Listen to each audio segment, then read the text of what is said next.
আসসালামু আলাইকুম। অনেক দিন পর গ্রামে আসলাম। গ্রামে এসে জায়ান, মেজো আপা মিলে একসাথে ঘুরতে বের হলাম। বাড়ির পাশের ঘের আছে, তো ঘেরের মাঝে নৌকাতে করে বিকেলবেলা প্রকৃতি চারপাশের অনেক শান্ত থাকাতে মনে হলো যে একটু ঘুরে আসি। তো আমার ভাগিনা জায়ান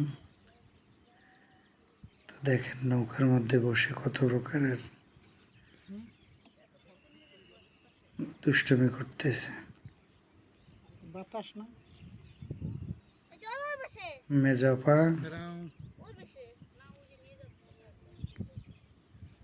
সে অনেকদিন পর গ্রামে আসছে আমার সাথে, তাই একসাথে দুজনে মিলে ঘুরতে বের হলাম।